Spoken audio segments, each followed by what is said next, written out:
Welcome to Hong Kong Business Owners. I'm Carmen, founder of this podcast that shares inspiring stories from entrepreneurs based in Hong Kong. Whether you created your own business, thinking about doing so, or simply curious to discover business creation stories, you'll get to listen to unique business owners' journeys, to learn what it takes to start a company, what the keys to success are, how to apprehend failures and challenges, and what to keep in mind when developing your own business.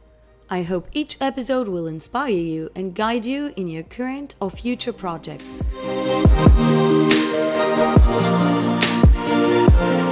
Today in this new episode of Hong Kong Business Owners, I welcome Nils Pihl, co-founder of Auki Labs.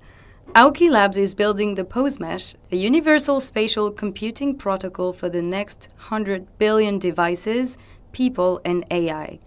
They're essentially building a positioning service to replace the GPS and enable digital devices to truly understand the real world. Hi, Nils. Hey, how you doing? Thanks for having me. I'm good. How are you? I'm very good, thank you. It's been a productive and exciting week so far. Happy to get an opportunity to just sit down and chat. Well, so far it's Wednesday, so the week is you still have a lot to do, I guess, in the next 2 days. Hong Kong is a busy city. Spatial computing is a busy industry. So between those two, there's always a lot to do. I guess so. So Auki Labs isn't the first company you created. That's right. And before that, if I'm not mistaken, you founded Train Tracks. That's true. I remember what you told me. And you were living in Beijing at that time. Yeah. So my first question is, living in Asia, because you're from Sweden, I'm still 100% right. So living in Asia and being a business owner, was it something you had planned, or is it related to opportunities that arises in your life? In 2009, I quit my job and took a sabbatical. This is a long time ago. In my early 20s, I took a sabbatical, like a lot of people in their early 20s do. And at the time, I had a long-distance girlfriend living in Boston.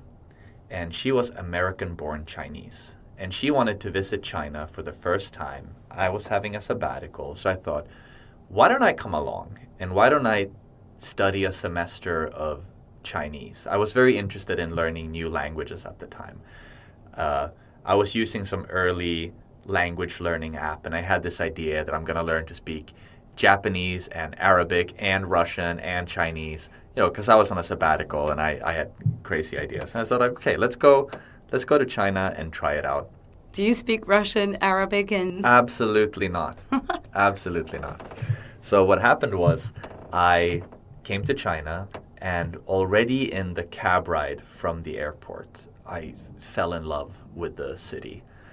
I found it so fun and exciting to try to learn new Chinese characters. See, like, how many can I figure out just from reading road signs? And I grew up reading science fiction and playing computer games, and there was something about the vibe of Beijing that just felt so familiar with the fantasy worlds that I grew up with. And as I started being involved with the startup ecosystem there, and I realized how many people from all over China and all over the world had come to Beijing to make something of themselves and to build something that could have an impact on history, I just got hooked. I got convinced very quickly that this is the Asian century, and that cities like Beijing and Shanghai and Hong Kong are going to be the most important cities in the world in the 21st century. And I remember telling my mom, trying to explain, why do I want to stay?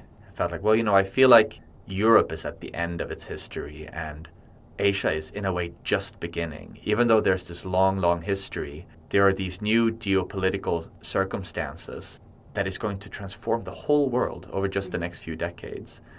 And looking back, 2009 was not that long ago.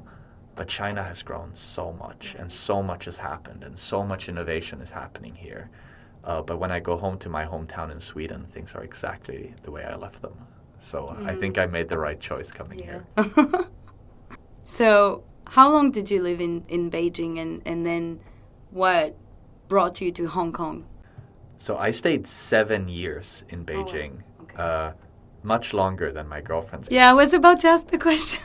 She left and I stayed. I was very much in love with Beijing and everything that happened there.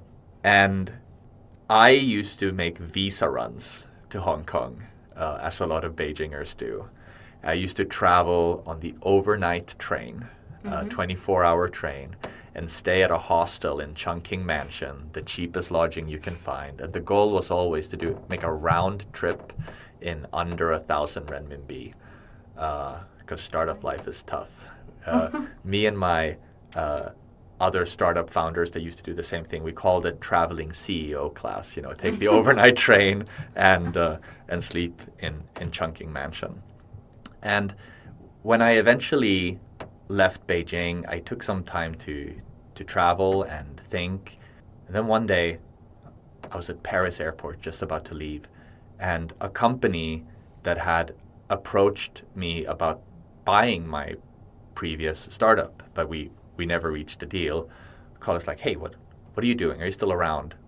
We still want to work with you. And I realized just how much I missed Asia and how bored I was in Europe. I was like, I'm coming. And I moved to Hong Kong and had a very different experience of Hong Kong actually living here and not just being in Chungking Mansion for a visa run. And realized that Hong Kong and the Greater Bay is even more exciting. I'm excited to be exploring Asia, at a slow pace. I just went to Tokyo for the first time. Wow. Yeah, I've been in Asia for over 10 years. Just went to Tokyo for the first time. There's so much to see here. Oh, just a few weeks ago. Me too. Yeah. In September, yeah. It's amazing. Yeah. And Hong Kong is amazing. And now I have this deep love and admiration for Hong Kong as a place on the map and as a place in history. I think Hong Kong's story is really just beginning. That's very inspiring to hear that about Hong Kong, knowing that I settled here a year ago, and I think it's so dynamic because I'm French. I come from Paris, and everything is different here, and I can feel also this energy. It's very intense. I guess you can really be trapped in that intensity if you don't set boundaries. But yeah, it's a great place to launch your business, I guess. It's a great place to be a workaholic. And being a workaholic is a good thing to be if you have a startup. In Hong Kong, very few people will judge you if you say like, oh, I'm still at the office at 10:30. They'll just be like, yeah, okay. Yeah. Whereas if you tell someone in Sweden like, oh, I'm still at the office at 10:30, they'll judge you, they'll feel sorry for you.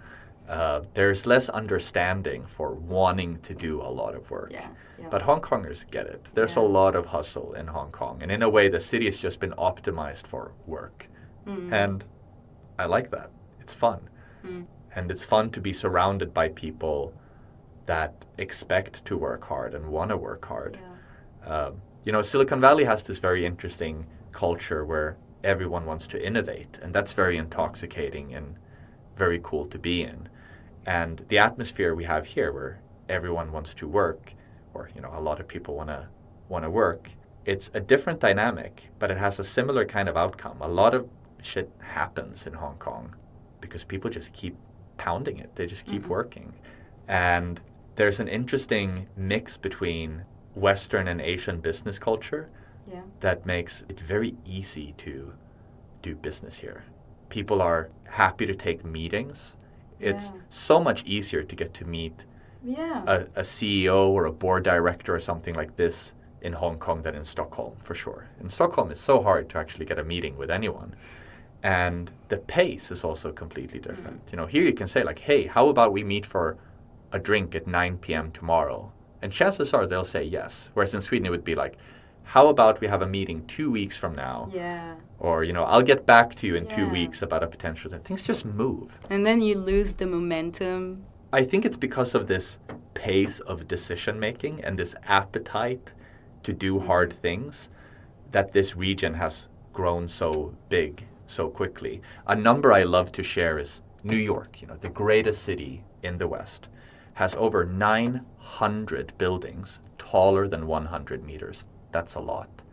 But here in Hong Kong, we have over 4,000. What? Over 4,000 buildings taller than 100 meters. Really? By the standards of this century, there are no big cities in the West. Let me put it this way. There are more people riding the MTR today than there are people in Los Angeles. Wow. So by the scale of this century, places like Hong Kong, Shanghai, Beijing is a completely different order. And the difference is only increasing. If we look at New York and its plans, they have plans for 5 buildings or so that are going to be taller than 40 floors over the next few years. But today, right now in Shenzhen, there are over 20 construction sites for buildings like that. So the gap is widening and widening. Things are happening so fast. In a 3-hour radius on land from where we are, just taking trains and taxis is maybe 75, 80 million people. It's crazy. Yeah, crazy, yeah. And going back to that guy who messaged you when you were at the Paris airport, how did things happen? Because is it with that guy that you started Auki Labs, and how did you started that? No, he was my boss for a while until right. he fired me. And when he fired me, I started a company focused on making augmented reality for the tabletop game Warhammer. A little bit of a lifestyle startup. I thought this could be a nice business, not venture scale, not a Silicon Valley startup. But I was very naive. I didn't know how hard augmented reality is. I was like, how hard can it be? I've been doing tech for a long time. How hard can it be? It's very hard. And the reason it's very hard is because, well, if you want to do augmented reality for a competitive game like Warhammer, then people need to be able to see the same thing. Mm-hmm. They need to be able to see the same information. And for the digital devices to be able to see the same information in the same place, they need to have a shared understanding of where they are. And the GPS doesn't actually provide that. GPS is a very imprecise positioning technology. Like if you were to open your Google Maps right now, it probably doesn't know you're in this building. It knows you're on this block. And it certainly doesn't know you're sitting in this recording booth with me. So when I realized that, instead of doing the responsible thing and giving up and giving back our investors' money and saying, like, this is way too hard. Knowing that it started with Warhammer, so it wasn't even for, it was at least for your own interest at the beginning? It was a passion that was allowed to snowball and discover this big civilization scale problem that we have, which is that digital devices don't understand the physical world. And now, if you look carefully, you can notice that spatial computing is actually one of the biggest tech endeavors out there. All of the major tech companies, Apple, Google, Microsoft, all of them are spending billions and billions of dollars every year on spatial computing because there is I don't want to say a belief, I think I want to say there's a realization that the next big change in not just human-computer interaction, but also human-to-human interaction is shared augmented reality. With shared augmented reality, we can express ourselves in much more powerful ways than we've been able to before. One of my great inspirations, the late, great Terence McKenna, who was this psychedelics proponent who was very excited about the collision of psychedelics and the internet, he said once that civilization can only grow at the bandwidth that its language allows. Kind of a spin on, like the Wittgensteinian idea that the limits of my language is the limits of my world. And I realized after 2 years working on this Warhammer thing that if you can crack digital positioning and make that really work, then you can have shared augmented reality. Then you can have these new communication streams. You can actually build out the language stack of humanity and build what I believe is the second to last train stop in the history of human communication. The last destination would, of course, be direct neural communication. But the only stop between where we are now and direct neural communication is for you to be able to manifest your knowledge and imagination directly in my visual feed, right? If you can make me literally see what you mean, if you can make me see what you mean, that's as close as we can get to a direct neural interface. And when I realized that, that was a goosebumps realization. Yeah. It's like, I'm in, let's do this. And of course, we were given an opportunity to do that because after 2 years of toiling away at this Warhammer thing, we made an invention, a big breakthrough in how to do positioning. So then we pivoted away from making Warhammer apps to let's actually make a protocol out of this invention and throw our hat in the ring and compete with Google and Apple and Microsoft, realizing that Hong Kong is maybe the perfect place to do that. Because Hong Kong has a greater need for positioning than any Western city also. It's so easy to get lost in these complex 3D urban environments. Everyone's been lost in Elements or in Harbor City or in Pacific Place or just TST subway station. And as a result, we find that when we show our technology to Asian investors, they think about things like, ooh, indoor navigation, ooh, drone delivery, ooh, things like this, right? But when we show it to Western investors, they're like, oh, I guess it's for gaming. Like the imagination has been stunted in the American investor psyche by living in this car-based economy. California is 1.5 floors tall. They don't really build skyscrapers the way we do now or here. And GPS is fine for car-based navigation, but completely useless when you're trying to find our office from the subway station. So I'm convinced that Hong Kong is going to be the first city in the world where a large percentage of the population are wearing AR glasses, because I think the everyday utility is much bigger here. You're not going to wear AR glasses all day to play Pokemon Go. That's not why. You're going to wear AR glasses every day if it helps you find what you're looking for, if it helps you communicate with your colleagues, if it helps you communicate with your family. That's why you'll wear them. I think that augmented reality is the future of language, and that language is the past of augmented reality. A very easy way to illustrate that. I like to make the claim that augmented reality is actually the oldest technological project that humanity has. How would I defend such a claim? Well, if we were to imagine that we were walking through a forest and we came across a fallen tree, and I pointed at that fallen tree and I say, hey, look at that beautiful couch. As soon as I've described it as a couch, you can see the sittingness of the fallen tree.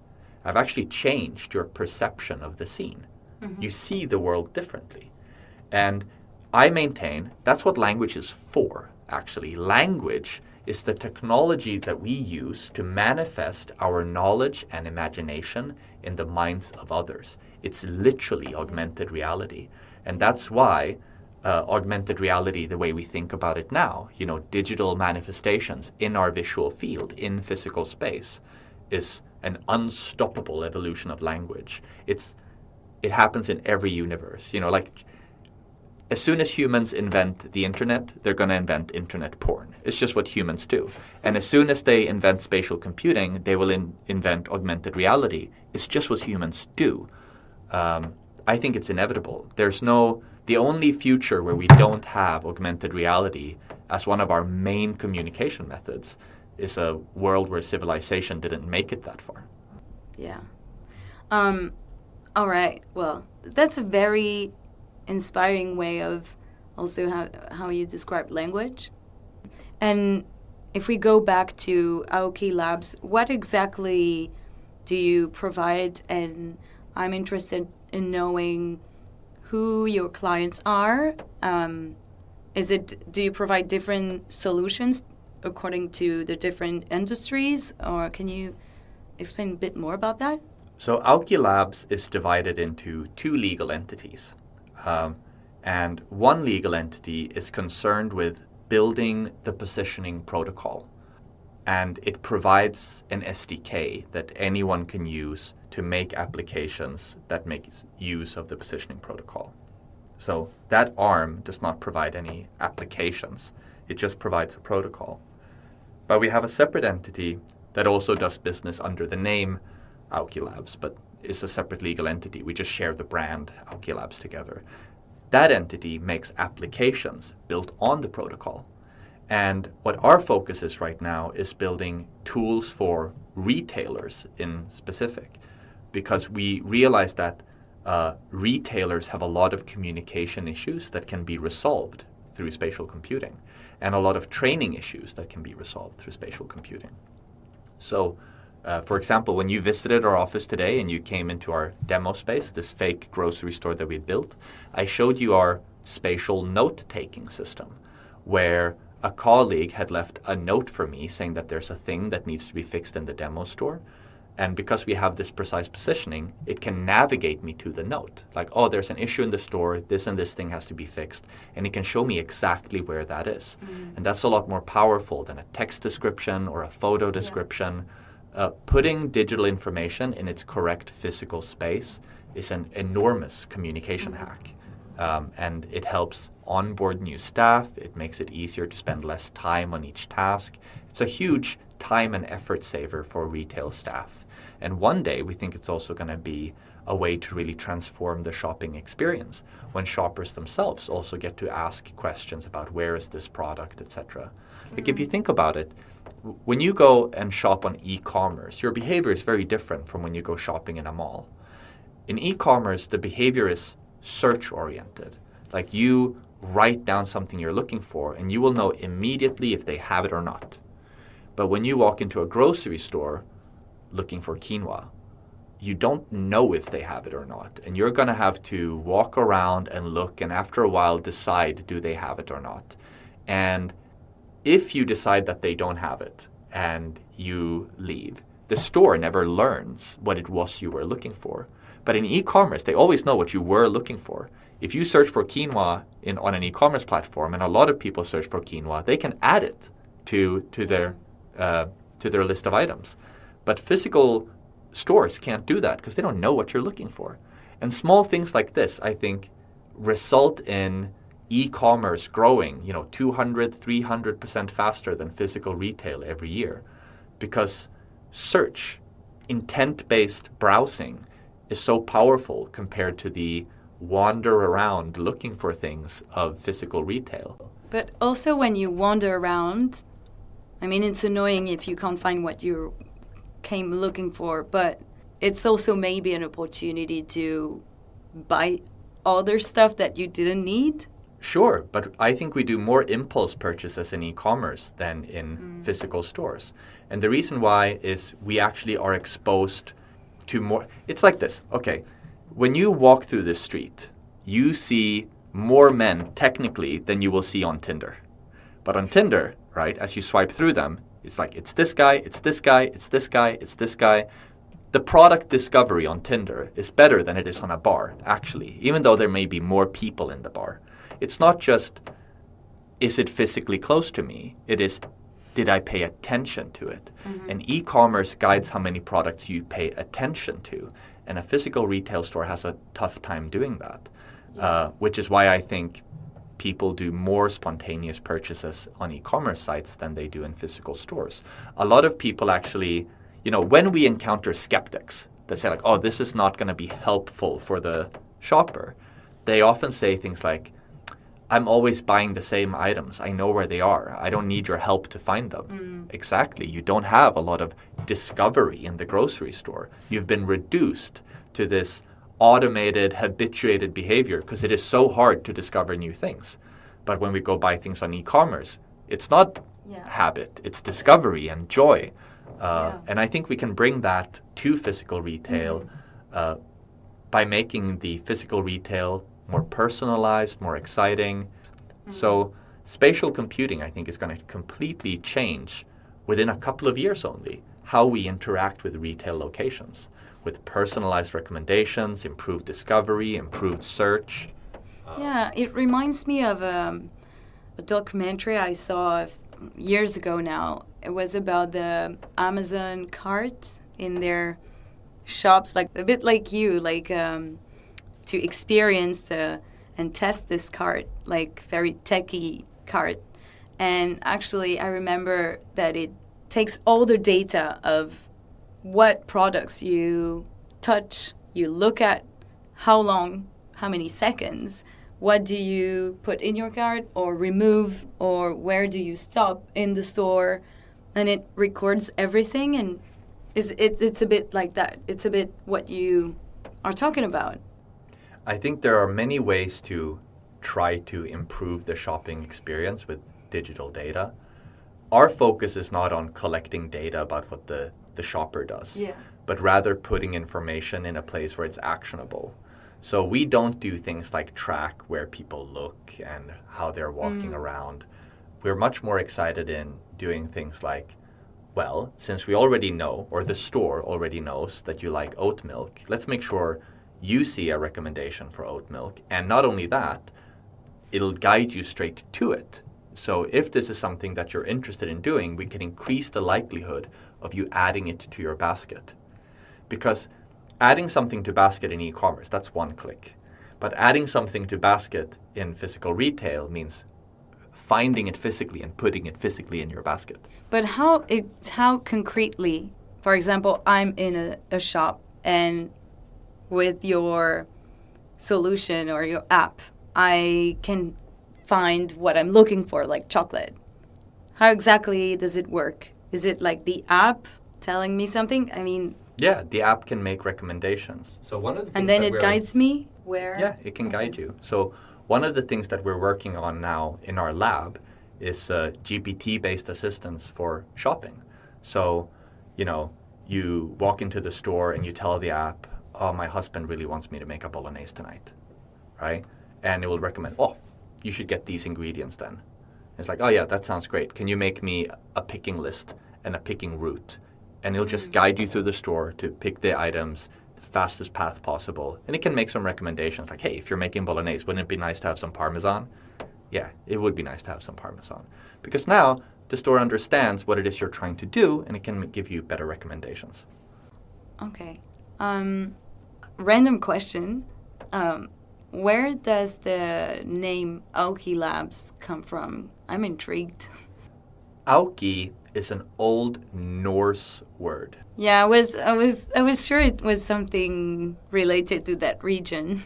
There is a poem so old that it has survived in 3 different languages. The Old Norse, Norwegian rune poem, the Anglo-Saxon rune poem, and the Icelandic rune poem. And the rune poem is a poem to help you remember the Futhark. The Futhark is the old runic alphabet. So the poem is kind of like A is for apple, B is for banana kind of thing. But what's different with the Futhark compared to our alphabet is that it's phonetic, but also it's pictographic. So each letter in the Futhark has a pictographic representation. And in this poem, on the line for the letter M, the line is Mader moldar Auki. And what that means is man is an augmentation of dust or dirt. The word Auki means to augment, or to do everything, or to do something with all of your might, like to really do something. So Mader moldar Auki can be interpreted 2 ways. Either man is magical dirt, right? Kind of like the biblical, God blew life into dirt, right? Or humanity is what matter becomes when it Auki, when it does everything it can. The ultimate form of matter is humanity. And the idea that humanity is more than just our matter, it's also our culture, it's also our language, was something that really resonated with me. So I named the company Auki to represent that language is something on top of matter that makes us human. Wow. I'm glad I asked that question. It's a fun way to consume this poem. And the way I discovered the poem, actually, is there's this band I enjoy listening to at the gym. They're called Heilung, Heilung. But what's fun is they don't write their own lyrics. They're always singing things from archaeological finds. And one of their songs, they're just singing the Norwegian rune poem. And I was just so fascinated with this So poem cool. and how holy it must have been. And yeah, so you founded this company in 2021? Kinda. Kinda? Legally, we started in 2019 with the Warhammer thing. Then it was just me and a guy named Andy, our very first employee, still with us today, with a couple of other contributors throughout the years. But in 2021, we invented something and pivoted and went from being the Warhammer app studio to becoming Auki Labs. And as part of that pivot, I brought on 2 co-founders to help become this bigger company. Yeah, I wanted to ask you about your co-founders, and also you told me that you grew from like 2 people to 45 at some point. So I have 2 questions on that. So at what time of your business did you start hiring people, and how also do you hire people to make sure you keep the same values, the same atmosphere, the same business, the same company culture? And the second one is related to that, is that as you grow fast, how do you make sure you keep sort of control on things? And also, if you have co-founders, I guess you have chosen them very well, because it's like this is like marriage, like to have co-founders. So also, how do you share your vision all together, and how you keep control on the direction towards which your business grows? We try to be a mimetic engineering company. Meme theory, for those that don't know, is this idea that natural selection acts on behavior and information, just like evolution acts on genes, and the fittest genes will reproduce the most. The idea with meme theory is that a meme is like a unit of behavior or information that can be copied, and information and behavior will also be subjected to natural selection. So what is a good meme? A good meme is one that can survive being copied, right? So as an example, I will get to the hiring thing, but as an example, when we raised our money in 2021, instead of putting together a traditional deck with the format that investors expect, as a mimetic engineering company, instead what we wanted to do is we want to construct a narrative that can be retold by the investor.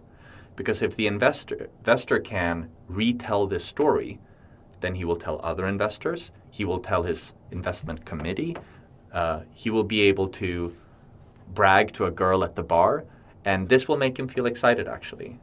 And this is also how we think about maintaining culture in our company. And it's not easy. There have been many times where we failed, especially as a remote company. It can be very hard to make sure that people get the right information, get the right amount of companionship, get the right amount of stimulation. But we went from 2 people to 60 in a 2-year period. Now we're back down to 45, because we realized actually that we were growing too fast and our culture was suffering, and it was hard for us to really onboard people and give them a meaningful thing to do, because our culture wasn't growing as fast as the company was. So now we're taking a step back and honing our narrative and making sure that we can talk to each other in a way that we understand, and explain our mission to each other in a way that we understand, and our technology to each other in a way that we understand, so it's easy to bring in new people. But how did you realize that when you were up to like 60 people, and then you took a step back, or you just took some time to think about, okay, what's going on? Something's not right. What exactly, did something happen? I realized that there was a correlation between the employees that were struggling the most to be productive and the employees that couldn't articulate what it is we do. The people that could articulate what it is we do and were excited about what it is we do because they understand it, they were more productive. And that made me realize that we have a culture problem. We have a communication problem. There are people that aren't exposed to our narrative enough to really be onboarded and find meaning in what they're doing, and that makes it hard to be productive.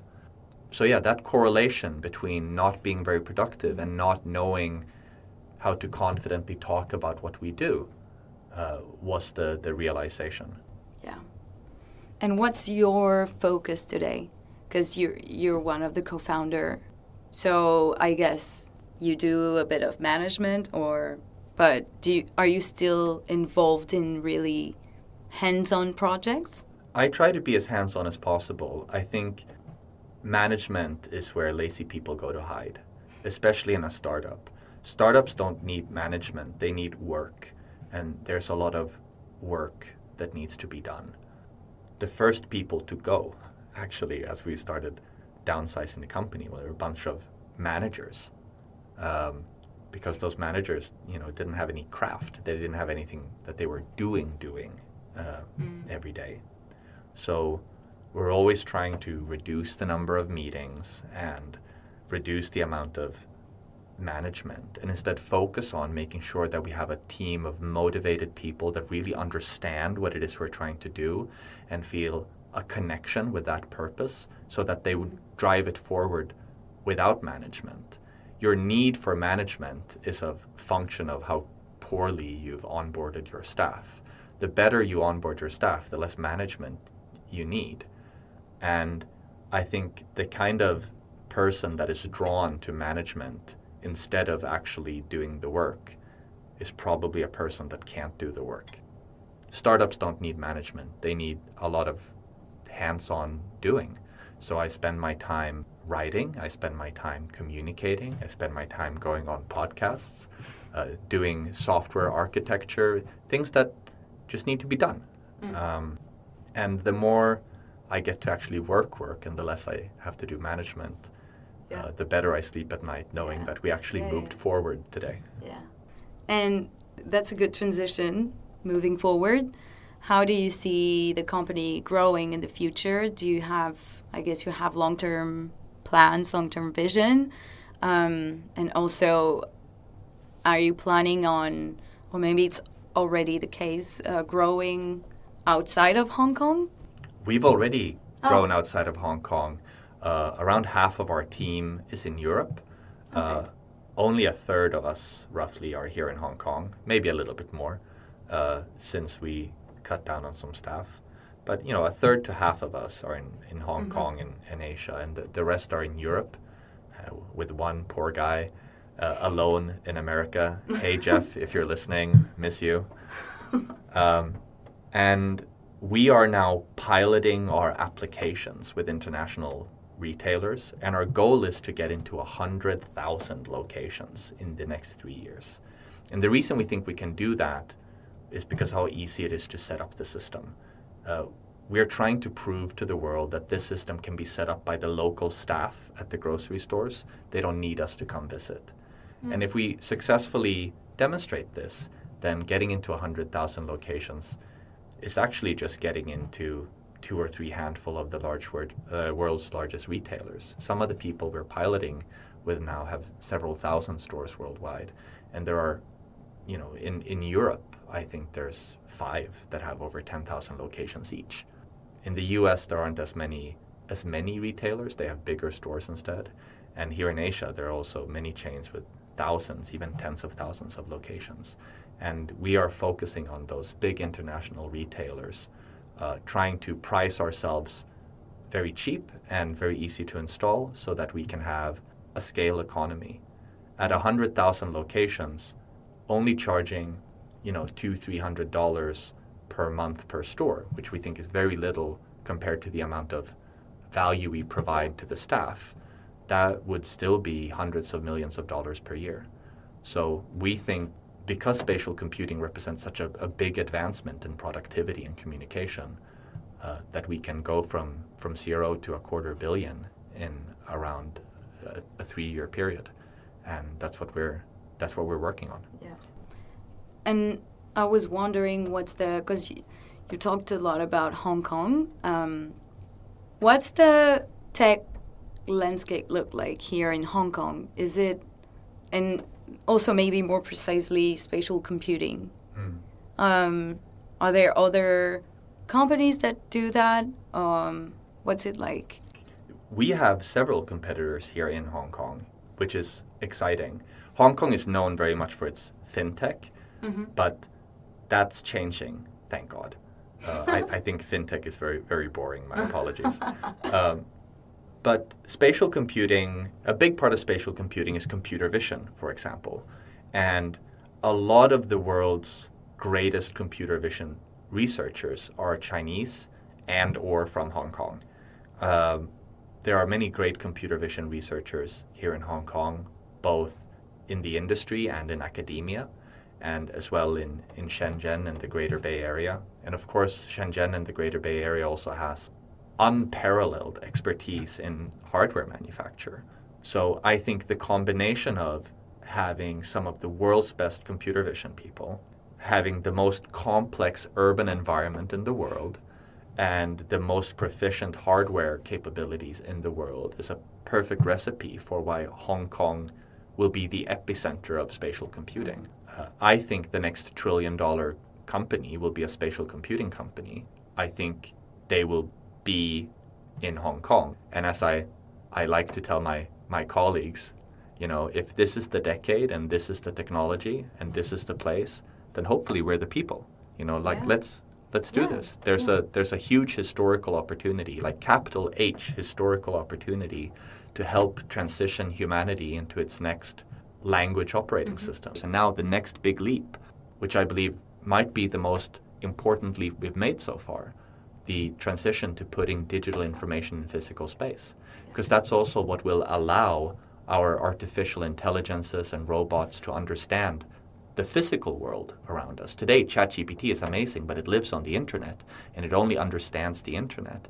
If you want a spatial GPT that's out in the world understanding the world that you're in, you need spatial computing. And this is what Microsoft, Apple, etc. knows. All right. This brings us to the last question.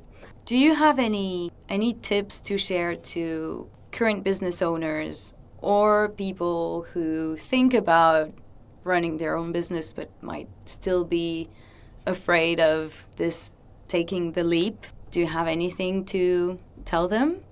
Since we have an English-speaking audience here, I want to give the strong recommendation to leave Hong Kong Island often. There is a historical hang-up with Hong Kong Island because of Hong Kong's long colonial history. And there's a tendency with the expat community and the English-speaking community to never leave the area between Causeway Bay and Sheung Wan. In fact, I meet a lot of Hong Kong entrepreneurs that have never been to Sai Kung, that never go to the dark side. And if you don't, you're missing out. Because the Chinese, the mainland Chinese, have no such historical hang-up about Hong Kong Island. And the center of gravity is shifting a lot. And a lot of the Chinese money and Chinese competence that is coming into Hong Kong are not in Hong Kong Island. So if you limit yourself to Hong Kong Island, you will fail to recruit a lot of the best talent, and you will fail to meet a lot of the most impactful investors and most meaningful clients that you can find. I think over the next couple of years, we'll realize that Hong Kong Island really is just the party district and not the business district. And we see more and more that the big Asian opportunities are better found in places like TST and Olympic and Kwun Tong and here in Kowloon Bay. And another piece of advice is make use of how easy it is to do networking here and how eager the Hong Kong government is to make Hong Kong live up to its potential. Organizations like Invest Hong Kong will help you a lot. They really, really will. That's a rare opportunity. There's a lot of government funding that you can get, a lot of government support that you can get, and at least on the Kowloon side of Hong Kong, there's a business culture that is very, very accessible and excited to do work and a little bit further from the fintech. So if you're not a fintech entrepreneur and you're building something for sustainable energy or whatever, something that's not fintech. Allow yourself to go explore the Greater Bay. Yeah, that's a good one. Yeah, for the expat business owners and expat people who listen to us, I think it's a very good advice, because it's so easy to be tempted to stay in this comfort zone. It's a lovely comfort zone, yeah. But it's no longer where most of the business happens. Yeah. Thank you so much, Nils, for your time. It was a pleasure to go through all this augmented reality. I hope you enjoyed it as much as I did, because it was really inspiring.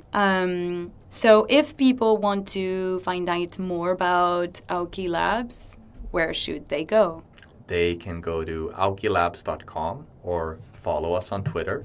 And if you really want to nerd out about the future of positioning, you can go to postmesh.org. And of course, you can come visit us in Kowloon Bay. We're in the FT Life Tower in Kowloon Bay on the 7th floor. Come visit. Cool. Well, I'll add all these links in the description of the episode. I hope you are inspired by today's business story. And if you're thinking about running your own business, you might now be one step closer to doing so.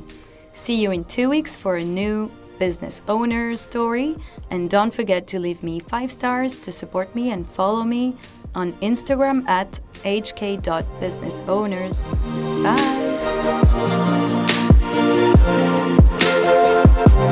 Bye!